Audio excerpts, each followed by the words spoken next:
Hello students, तो आज हम बात करने वाले हैं failures of cement concrete payments के ऊपर। हमने रिजिड पेमेंट के फेलियर को नहीं बोला है, हमने रिजिड पेमेंट के अंदर यूज होने वाली सीमेंट कंक्रीट पेमेंट के फेलियर के बारे में बात करने के लिए बोला है। अब जब हम सीमेंट कंक्रीट पेमेंट के फेलियर की बात करते हैं तो बेसिकली या फिर मेनली रिकॉग्नाइज तब होता है जब वहां पे स्ट्रक्चरल क्रैकिंग डेवलप होती है। और उस फेलियर के दो बहुत ही बड़े फैक्टर होते हैं। सबसे पहला structural inadequacy of pavement system, मतलब स्ट्रक्चरल इनएडिक्वेसी, उसकी उपयुक्तता, उस स्ट्रक्चर की उपयुक्तता पेवमेंट सिस्टम के अंदर। और दूसरा डिफिशियंसी ऑफ पेवमेंट मटेरियल, मतलब कहीं ना कहीं उस पेवमेंट मटेरियल की कमी के कारण। आइए समझने की कोशिश करते हैं। पहला, structural inadequacy, structural inadequacy of pavement system,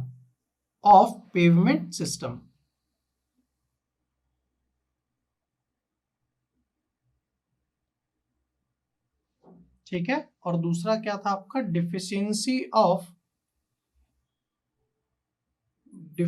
I hope आपको ये दिख रहा होगा, डिफिशियंसी ऑफ पेवमेंट मटेरियल।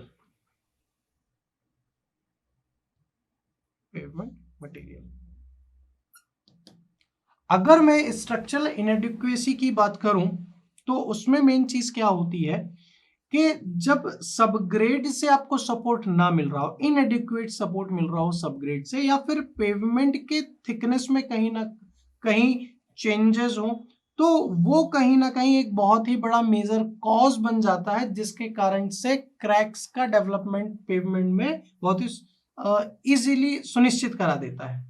मतलब दो ही चीज है, एक तो इनएडिक्वेट सबग्रेड सपोर्ट, मतलब उपयुक्तता अनुसार आपको सपोर्ट नहीं मिल रहा है, और या फिर पेवमेंट के थिकनेस में वेरिएशन।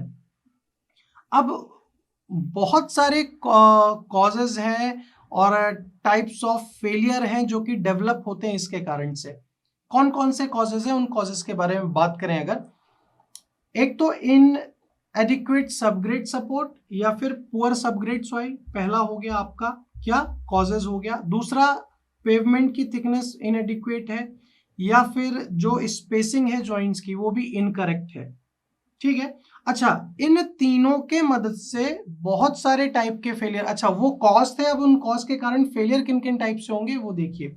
जॉइंट्स की वाइडनिंग हो जाएगी, widening of joints, cracking of slab corners, mud pumping, या फिर क्रैकिंग ऑफ पेवमेंट लॉन्गिट्यूडनली, या फिर सेटलमेंट्स ऑफ स्लैब। तो ये कुछ फेलियर्स हो जाएंगे किसके कारण, किन कॉज के कारण, जो अभी हमने डिस्कस किए, जैसे कि सबग्रेड का सपोर्ट या फिर पेवमेंट थिकनेस या फिर जॉइंट्स के वगैरह।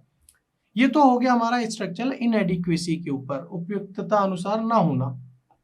दूसरा आता है डिफिशियंसी ऑफ पेवमेंट मटेरियल। बहुत ही चीफ कॉज हो जाता है जब आपको एक अलग अलग डिफरेंट डिफेक्ट देखने को मिलते हैं, और वही डिफेक्ट आपके कहीं ना कहीं फेलियर को, सीमेंट कंक्रीट के पेमेंट को कॉम्प्लीमेंट करते हैं।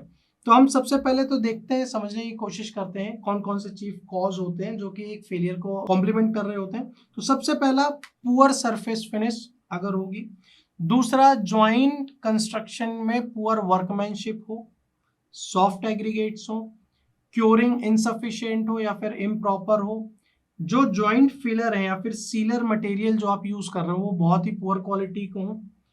तो इनके कारण से बहुत सारे डिफेक्ट आते हैं। कौन कौन से? स्पॉलिंग ऑफ जॉइंट्स हो गया, स्लिपरी सरफेस हो जाती है आपकी, आपका जो सरफेस वाटर है वो भी कहीं ना कहीं एक फॉर्म में वो माना जाता है, फेलियर माना जाता है। श्रिंकेज क्रैक्स का फॉर्मेशन होता है, सीमेंट कंक्रीट का डिसइंटीग्रेशन होता है, राइडिंग सरफेस बहुत ही पुअर हो जाती है, और क्रैक तो जनरेट होते ही होते हैं। तो ये सब फेलियर उन कॉज के कारण होती है, poor surface finish, poor workmanship, ठीक है। तो हमने यहाँ पे जो दो टाइप के फेलियर सीमेंट कंक्रीट के अंदर देखे, वो क्या थे? एक स्ट्रक्चरल इनएडिक्वेसी था और डिफिशियंसी ऑफ पेवमेंट मटेरियल था। बट स्ट्रक्चरल इनएडिक्वेसी के अंदर भी हमने पहले कॉज देखा, उस कॉज से क्या फेलियर हुआ, और सेम डिफिशियंसी के अंदर भी कॉज, देन उसके बाद क्या फेलियर हुआ, ठीक है। तो आई होप आपको समझ में आया होगा सीमेंट कंक्रीट का फेलियर। आरजीबीवी के अंदर जनरली ये पूछ लिया जाता है, तो आप आई होप आप लोग पढ़ेंगे। आज के लिए इतना ही। Thank you very much.